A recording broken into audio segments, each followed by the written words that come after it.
다음 주 일왕 주기식에 참석하는 이낙연 총리가 아베 일본 총리를 만나 문재인 대통령의 친서를 전달할 걸로 보입니다.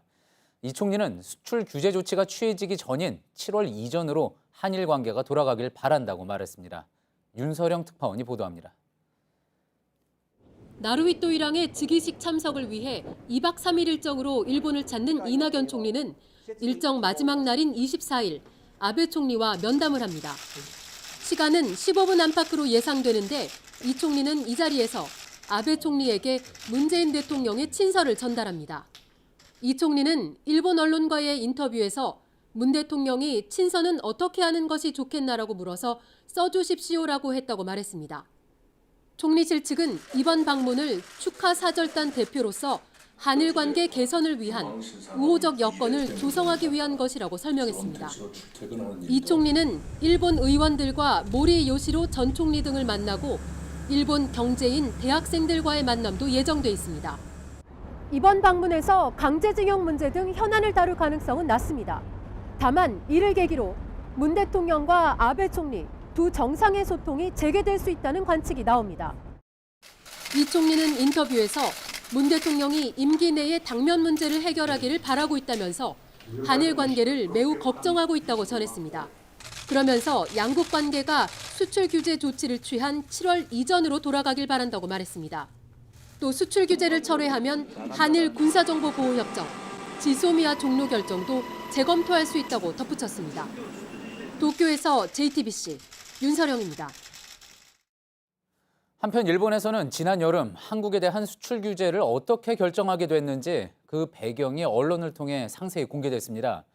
G20 정상회의를 일주일 정도 앞두고 총리 관저에서 회의가 열렸는데 여기에서 핵심 참모들이 싸움은 첫 한 방이 중요하다며 밀어붙였다고 아사히 신문이 보도했습니다. 김혜미 기자입니다. G20 회의를 일주일여 앞둔 6월 20일 일본 총리 관저 집무실에서 회의가 열렸습니다.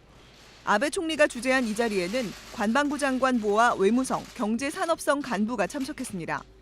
아사히 신문은 이 회의에서 아베 총리의 참모 조직인 총리 관저가 주도해 수출 규제를 결정했다고 보도했습니다. 담당 부처인 경제산업성조차 주먹을 휘두르면 어떻게 내릴 것인지 그 이후의 영향도 크다며 신중론을 폈습니다. 하지만 총리 관저 측은 그렇게 해도 한국은 아프지도 가렵지도 않다면서 싸움은 첫 한 방을 어떻게 때리는지가 중요하다. 일본 여론은 따라오게 돼 있다며 밀어붙였다는 겁니다. 이날 회의 내용은 철저히 비밀에 붙여졌고 G20 정상회의가 끝난 후 참의원 선거전이 시작되기 직전인 7월 1일 발표됐습니다. G20에 참석한 다른 정상들의 비판을 피하면서 선거에서의 효과는 극대화하기 위한 시점을 고른 것이라고 신문은 전했습니다. JTBC 김혜미입니다.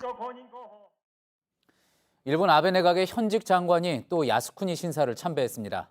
다카이치 사나의 일본 총무상은 오늘 오전 야스쿠니 신사를 찾았습니다. 어제 에토 세이치 북방영토 담당상에 이어 현직 장관 중 두 번째입니다. 일본의 여야 국회의원 98명도 오늘 오전 야스쿠니 신사를 집단으로 참배했습니다. 일본의 의류 브랜드 유니클로가 새 방송 광고에서 논란을 일으켰습니다. 한국어 자막에 위안부 피해자들을 조롱하는 듯한 내용이 담겼다는 이야기가 나오면서 온라인에선 불매운동을 새로 시작하다는 이야기도 나왔습니다. 유니클로 측은 위안부 비하 의도는 전혀 없었다고 해명했습니다. 하예빈 기자입니다. 90대 여성과 10대 소녀가 함께 등장합니다. 팔짱을 낀 채 나란히 서서 대화를 나눕니다. 문제가 된 건 마지막 부분의 자막입니다. How did you used to dress when you were my age? Oh my God, I can't remember that far back. 원래 대화 내용에는 없는 80년도 더 된이라는 표현이 한국어 자막에 추가된 겁니다. 같은 광고의 일본어 자막엔 이런 내용이 포함되어 있지 않습니다. 한국어 자막은 유니클로 한국 법인이 추가한 걸로 확인됐습니다. 즉각 위안부를 비하하는 의도가 있다고 지적이 나왔습니다. 1939년에는 강제 총동원령이 내려졌던 그런 시기이기 때문에 광고 전문가 굉장히 많은 신경을 쓰거든요. 80년이라는 부분을 유독 한국 광고에만 넣었다는 거는 유니클로 한국법인은 비난이 거세지자 입장문을 냈습니다.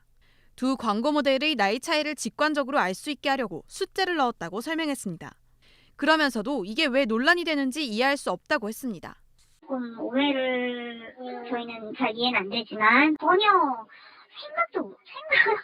그런 생각을 하실 수 있는 거가 정말 대단한. 하지만 온라인에선 비난이 점점 더 거세지고 있습니다. 유니클로 한국법인은 위안부 비하 의도가 없었던 만큼 해당 광고를 수정할 계획은 없다는 입장입니다. JTBC 하혜빈입니다.